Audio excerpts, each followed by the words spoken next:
everyone. I'm Stephen Strang, and welcome to this special edition of the Strang Report podcast, giving you an update on what's happening in Israel with money that our viewers and listeners have contributed to our Bless Israel Fund through Christian Life Missions, our nonprofit partner.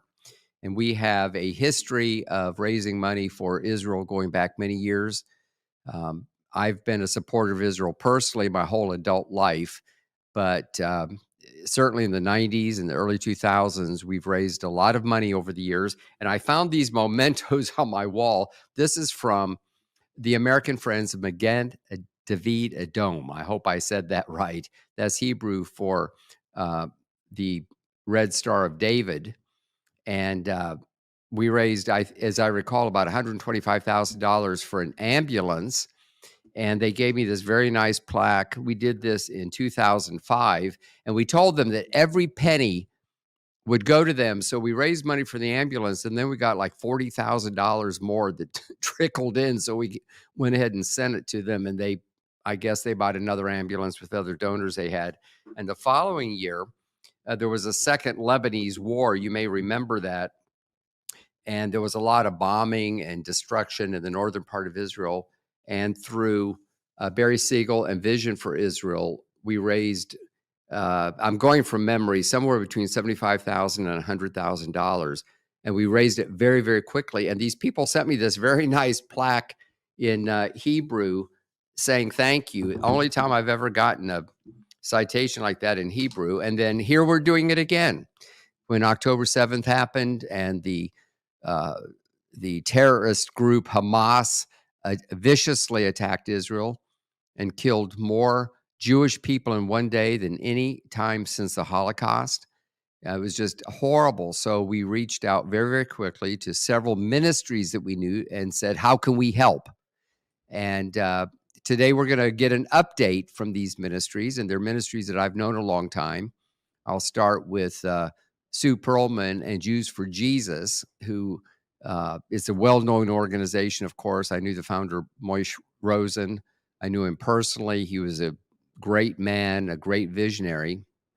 And I'm a personal supporter of Sue Perlman and have for many years.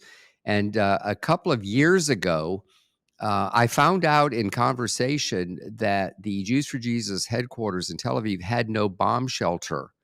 And Christian Life Missions actually had a Bless Israel Fund. We had amassed a small sum, $20,000 or $30,000, as I recall, and we were able to help them.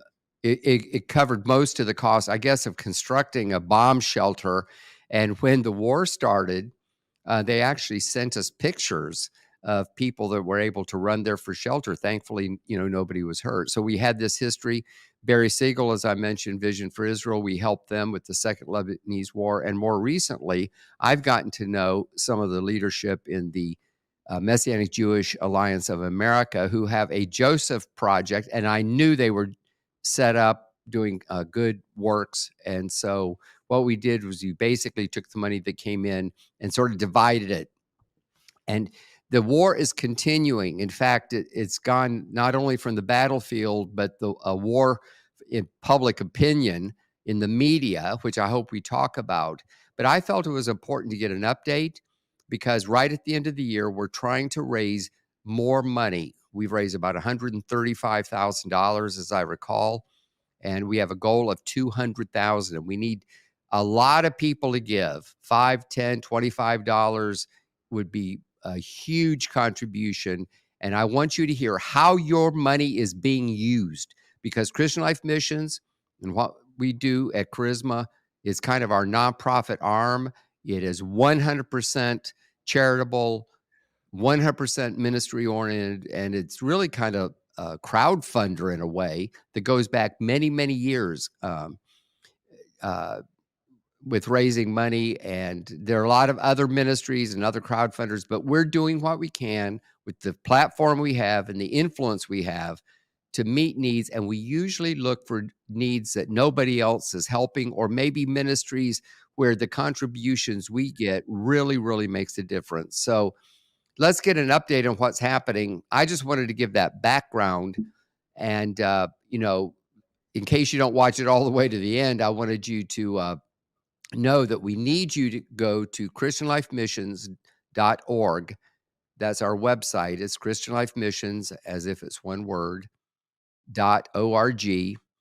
And all this information will be there. We're going to be emailing, doing all this kind of stuff. But this was so important to me personally that I've dipped into my own pocket to give, because I felt that the Lord wanted me to. And I know that the Lord is speaking to people who have a heart to help Israel and maybe don't know which ministry to trust. You can trust us. We have a long history, no controversy. We've been able to do a lot of good because we could do more together than we can do individually. So let me start with Sue Perlman, Jews for Jesus, who is joining us from San Francisco. Thank you for getting up early to be on the podcast today. And just give us an update on what is happening and your viewpoint as you see it through the eyes of the ministry of Jews for Jesus. Thank you, Steve, and thank you, supporters uh, that are listening in. What you have given and what you might give as the end of the year approaches really makes a big difference. Jews for Jesus is the largest missionary agency in Israel today. We have over 50 full-time missionaries preaching the gospel, and Israel is a tough place, but in a sense, what has happened since October 7th has opened up hearts in a way that we've never seen before. People who would not talk to us before are requesting New Testaments. Your money has helped us to get those New Testaments into their hands. People are coming out and saying, how can we help? This is amazing to me. We have over 1,000 volunteers a day, Steve, who are Wow. taking part in this effort with us, and more than half of them are unbelievers. We And get what was it that you did? I know that you are real good about sending information, and I remember a picture, maybe we can find it, of a whole bunch of bags that were ready to be distributed. Apparently, it had foodstuffs and other things that people needed. Yes, we put together these grocery boxes, bags with the Loreca stamp on them, which is our ministry name in places in Israel. Help your neighbor, and for $50, people could take one of these boxes and feed a whole family for a week. And there Wow. are so many displaced Israelis and Palestinians in Israel right now that we're able to get those boxes into people's hands. Over 3,000 boxes, one by one, delivered to people in the South, people at the hotels. We're actually working with a hotel in Jerusalem that is housing all these displaced people, and we're running the children's program. So all these Israeli children are getting care from ministry people. We are going out with trucks on the weekend and doing barbecues at different units in the IDF. These are like very personal one-on-one things. We've got coffee trucks going out to the IDF soldiers.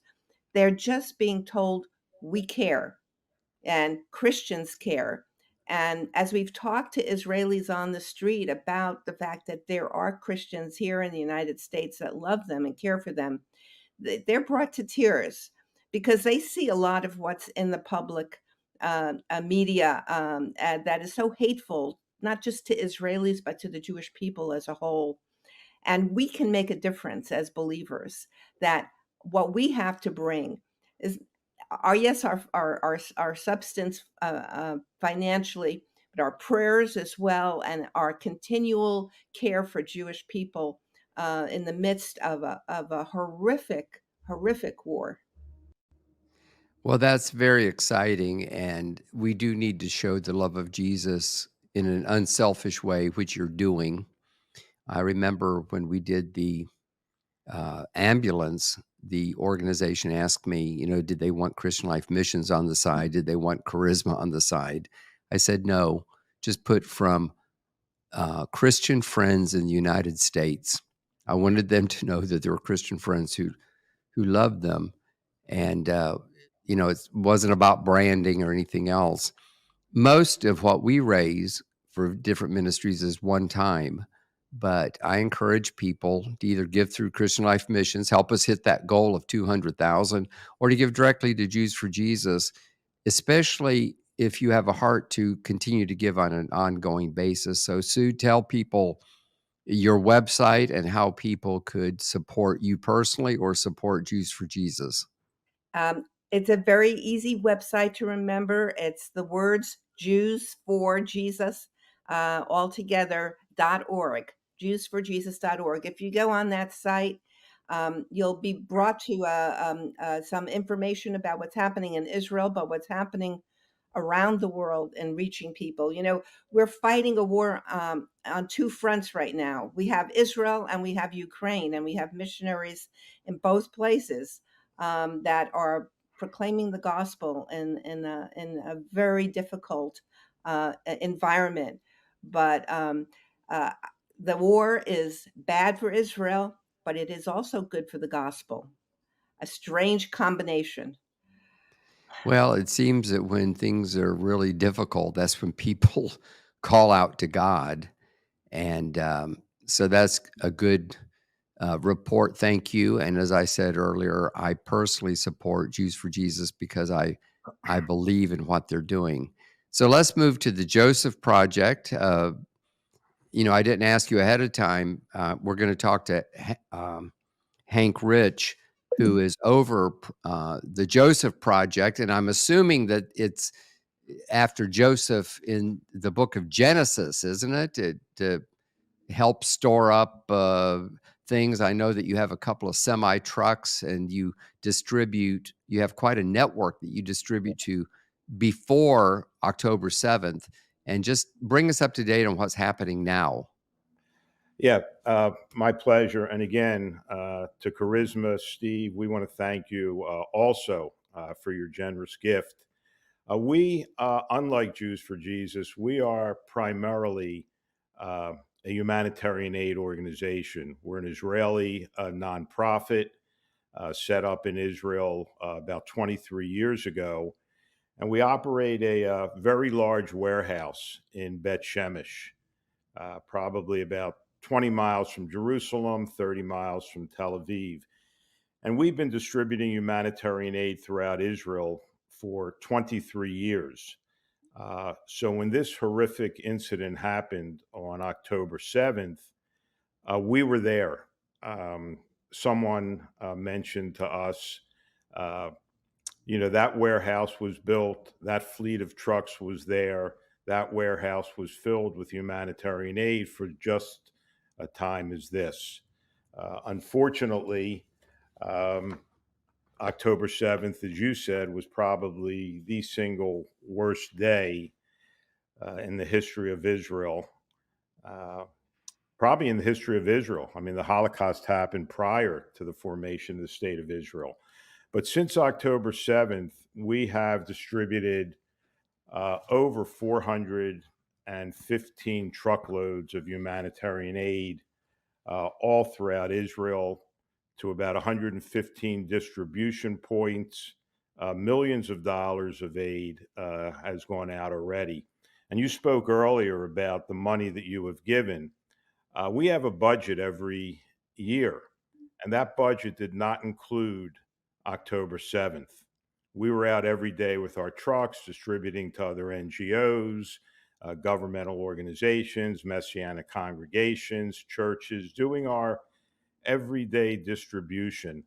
Uh, so all of the money that has come in from October 7th has really enabled us to really just do more than we ever have in the past in any 10-week period. We have distributed thousands and thousands of boxes of groceries. We have distributed, I don't even know how many hundreds and hundreds of pounds of clothing, brand new clothing, bedding, field mattresses for soldiers. We work with Samaritan's Purse. We're Samaritan's Purse importer of record in Israel for the last 6, 7 years. distributing hundreds and hundreds of thousands of, I think you may be familiar with Operation Christmas Child. Yes, of course. Well, they chose the Joseph Project to be their importer of record. We warehouse and distribute. And during this conflict, we were able to distribute, um, I don't even know how many thousands of toys to bomb shelters all throughout Israel. We also work with hospitals in Israel, supplying medical aid, medical supplies. Most recently, we have a container en route with specially designed wheelchairs. So we are really in the humanitarian aid business. That's what we do. We receive aid from all corners of the world, from wonderful believers in Asia, Europe, and America. And we also have a domestic program, Steve, in which we partner with over 100 Israeli corporations that donate humanitarian aid in through the Joseph Project. I was approached in 2018 by a gentleman who was one of the managers of the National Food Bank organization called Lechet. And he came to me and he said, Hank, you are missing a big opportunity in Israel. We understand from our work, and we had worked with Lechet, that you import humanitarian aid from around the world. He told me that there are many, many companies in Israel that would love to give to the work of supplying to those in need. But he said there's no single address in Israel where these companies can give. It'll be warehoused, it'll be distributed, and really got to what I think I spent most of my life in business, to one of the most difficult parts in any business is that last mile.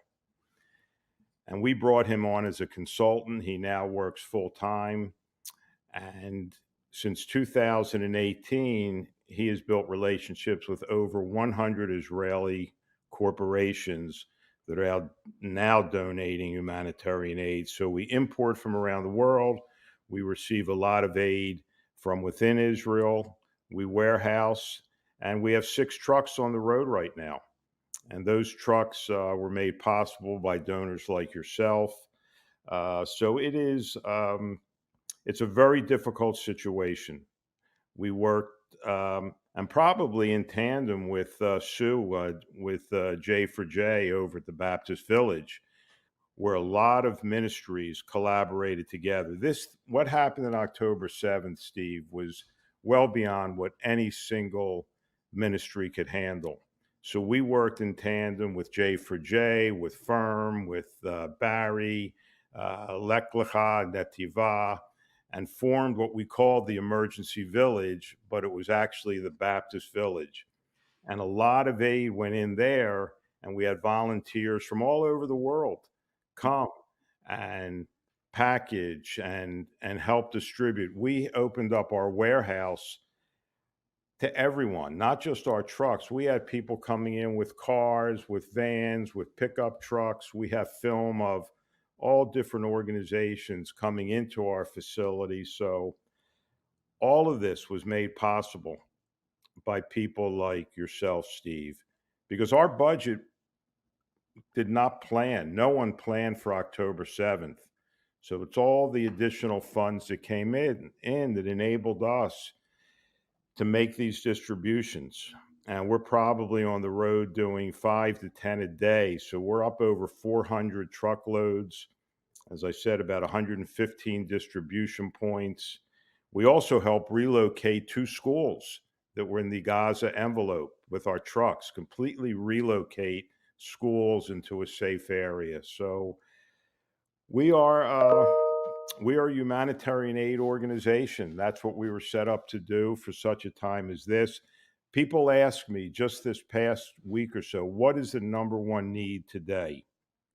And right now, the number one need is warm clothing. As Sue mentioned, so many thousands, really hundreds of thousands of people have been displaced, and from the south and the north, and a lot of them left with nothing. So we're now getting into the colder months. We're doing a winter clothing drive. and we're trying to raise as much money as we can for warm jackets, sweaters, long underwear, heavy socks, and shoes for people that were driven out of their homes with nothing. The need for food continues. Um, we just did an event with Public Health Association where we distributed in one day 1,100 boxes of food. And we have a food program. It's a little bit different than some others. It was developed by a nutritionist. It's a healthy food program where all the ingredients in these boxes are healthy. And we also then do workshops around Israel to teach people how to use healthy ingredients. You know, if you don't understand how to use them, a lot of people, oh, they're too expensive. Where do I get them? It's very simple. So we're not only giving out food, but we're giving recipes on how to utilize uh, the food. So So it's like, instead of just giving a man a fish and feeding him for a day, you're teaching them to fish in a manner of speaking. we're And I'm aware of the ministry and the humanitarian nature and the infrastructure that you had, which is very important. You know, what you describe is a lot like Convoy of Hope we in just this received country, Operation Blessing, some of those ministries, and you've got to have an infrastructure. And while there's no need to get into the politics, you know, there are parts of the Israeli government that make it difficult for believers in Yeshua to operate. There are some who would like to make it illegal. And so even getting things across the border, when you mentioned that Franklin Graham and so forth, uh, you know, there's a lot of hoops that you have to jump through yeah, just to get something across the border. And if you're able to help other ministries, I mean, that is an enormous yeah. benefit. Um, you know, in lots and lots of ways. So I tip my hat to you. And Yeah, one thing I would like to say, Steve, we just brought in 3 containers in the last week from Convoy of Hope. Just arrived in our warehouse within the past week. That's one of the things that we didn't realize it in the beginning, um, but after 23 years of importing humanitarian aid, we can say and agree it is difficult. And more ministries. Look, I was very surprised, Steve, when Samaritan's Purse called us. You know, let's be honest, we're not a Samaritan's Purse. They are one of the largest humanitarian aid organizations on earth. And they were calling the Joseph Project because they wanted to start bringing in toys for children about 7 years ago. Convoy of Hope, as I said, just sent 3. We've acted also besides ourselves. We've acted as a logistics organization for ministries who, not because of ignorance, but just don't know how difficult it can be to import into Israel. It's not easy. Uh, there are many facets of the Joseph Project facets, and we thank you because your additional money has really helped us and helped so many people within Israel through our organization, through Jews for Jesus, and many others. Look, Barry Siegel and I play golf together, and we're very good friends. When Barry was opening up his Millennial Center, like most construction efforts, things took a little bit more money, took a little time, and we stored a lot of all of Barry's product in our warehouse for months while he was getting ready to open up that beautiful center in Modin. I've been there many times. I remember when he first put the shovel in the ground, it was nothing but dirt. And then here, 10 plus years later, uh, you know, it's so we're all friends. October 7th has brought us all together much closer, I think, as ministries than we ever have before. we want to continue to partner with you. In the time we have left, I want to give each of you the last word for the Joseph Project and Jews for Jesus. Give a last word and tell people how they can support you directly if they like to, or of course, they can give through ChristianLifeMissions.org as well. Well, ours like Susan's, is very simple. It's josephproject.org. one word, josephproject.org. And that is our website. Um, and that's the way you can support us. And they can, of course, find out more on your website Oh, about yeah. specific things that you're doing. All the And projects will be on there. There's lots of video, testimonies. So, yeah, that would be the best place to go for us. great. And Sue? I want your viewers to know that we are working with 1,000 volunteers a day, half of whom are not believers, to get um, uh, care packages out, to share what we as believers can give to minister to, whether it's to displaced people or the IDF soldiers that we're working with. And your help makes that possible. We're so grateful to God for you.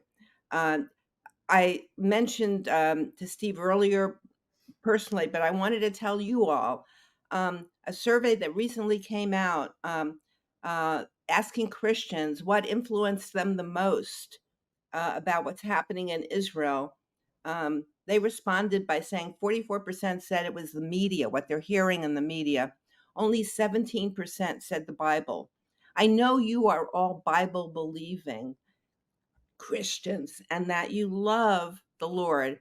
And if you love what he says in his word about Israel, you don't have to question all this, some of this craziness that's going on in the media today. You need to just um, take your heart and give to what God is doing to uphold his people, the Jewish people, and those Palestinians that are also um, uh, victims in many ways of what's going on. Pray for them all, but pray also with your wallet. Uh, Give to make this happen in Israel today. We need. That's a very interesting way. Pray with your wallet. Well, I'm back with Barry Siegel, who I've known a long, long time with Vision for Israel, and we've worked together in lots of ways. And this is the very nice plaque that he gave when we worked with him in 2007 with the Second Lebanese War. We were able to respond immediately with some donations, and I actually have the English on the back, so I know what it says. And so when this happened on October 7th, I knew to reach out to Barry immediately because I know that you have so much credibility, and actually your ministry has grown a great deal. So with the money that we sent, how are you able to use it to really impact people? Well, we find through the work of Vision for Israel and working together with you all, it's so critical that we're face to face with the recipients and that we're able to meet their needs in a tailor-made way, because it's useless to just dump things on a street corner. It's more effective and impactful in the lives of people if we can provide exactly what they need to the best of our ability and to the provisions that we have. And so we've been doing a lot for soldiers, for medics and first responders in the field, for paramedics, of course, uh, also for individual welfare recipients. But now that has exploded in this country because many of the families that are in need, above and beyond those who are already in need and on our recipient roster, are all the displaced Israeli families. And so we're reaching out to them in a very modeled fashion. We've supplied, I'm just looking to my list a little bit here, already 200 winter duvet blankets, 300 medical bag kits for first responders and paramedics. Those alone cost hundreds of dollars of each. We've provided both protective vests and helmets, both for the first responders and medics, but also for civilian security, where it was so lacking before. We've had to provide even two-way Motorola radios for some of the kibbutzim along the northern border, and 500 plus beyond that, winter jackets and fleece jackets for soldiers, reservists, as well as security patrols, especially in the north, which has been getting bombarded by rockets from Hezbollah. Above and beyond that, we're providing bath towels, hand and face towels, 1,000 large food parcels, and we just reordered another 600. And so we're also giving, especially now, financial vouchers. As some areas are simmering down, the needs are much greater for practical things such as food, new clothing, diapers. Especially, we just received a donation of 68,000 diapers, which we're distributing. And I think it's something like 3,000 to 5,000 pairs of winter socks. Some people have also sent us hand knit, head coverings for ladies in the winter. And we've also provided several sets of earphones and children's iPads for educational purposes for displaced children who are now attending other schools until they can return either to the southern or northern communities. And this list goes on and on and on. And the financial vouchers are critical now because, of course, we're in the winter months and people need to go out and buy food, and it's a practical need for both the displaced families as well as the welfare recipients, because they just released an article that Israel is the highest or one of the highest in the OECD, the European extended countries, with poverty. So we're suffering from a great deal of poverty here in the country. It's hard for people to understand that, but it is real when you see the homes and the families in need at this point. These are just some of the areas we're reaching out to, besides and above and beyond the bomb safety shelters and ambulances. We've now got 7 ambulances, which are now been donated by us, and 3 ATV vehicles for fire and rescue needs in the Judean Samarian hills, where there's been a lot of terrorist activity, but less known in the news.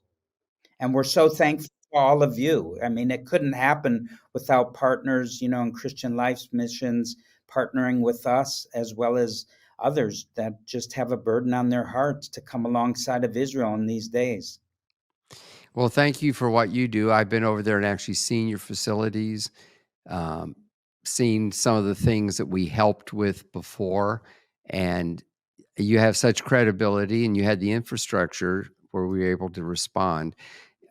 We do encourage people, especially toward the end of the year, when a third of all charitable donations are made in December, to give to Christian Life Missions.org, Christian Life Missions as if it's one word, and then .org. But we also want to just connect people with your ministry. And most of our donors are one-time donors for whatever we're raising money for. But yours is a ministry that is worthy of support on an ongoing basis. So tell people how they can respond directly, how they can find out more about your ministry. Well, there's a few ways, obviously, to connect with our ministry, and thank you for that invitation. We have a website, which is www.visionforisrael. The word "for" is spelled out, F-O-R, visionforisrael.com. Again, it's visionforisrael.com. And also, we have a Facebook page, Vision for Israel. People can go online to our website and they can donate directly. And it will list a few different areas of giving or just general. And they can also sign up and give on a monthly basis as well. We have a toll-free number as well, which people can call at 1-866-351-0075. That's 1-866-351-0075. And I wanted to mention our YouTube page also shows visibly some of the work inside the base of Vision for Israel, which is held in the Millennium Center, our central logistics center right in the heart of the country. And we have a YouTube site, Vision for Israel, and also update on the news, VFI News. But one thing I wanted to share, Steve, that so impressed me all these years, I feel like the last 30 years was almost a training session. All the years we've been doing this work in humanitarian aid, I felt like it was, we've been training for such a time as this. And, I was saying for years, the quote, when crisis comes, it's too late to prepare. And I feel like we were prepared for this time. And, I'm just so happy that the Holy Spirit was leading all of us. And even as far back as the war with Hezbollah, that previous war where you came alongside and partnered with us to rebuild the community center back in the war was in 2006, and I believe the building of the center was in 2007, and how we were able to partner together. These were just ways to link together and see what God was going to prepare us all for. So we're extremely grateful to you and to Christian Life Missions and to all your donors and partners and all of our partners. And this isn't going to stop. I believe that we're in very prophetic end times, and it's going to take a lot more working together, linking together, and seeing the future together according to what's written in biblical prophecy. The Bible says that where your treasure is, there your heart is also. And we can't just talk, we have to act. The book of James tells us that. So thank you for watching. Please forward this or put it on social media, the link on social media, especially for people that who have a heart for Israel. And if you don't subscribe to the Strang Report, be sure to do so and smack that little bell so that you're notified when we're on live every Tuesday and Thursday at 4 p.m. Eastern Time. Thanks again for watching, and until next time, God bless you.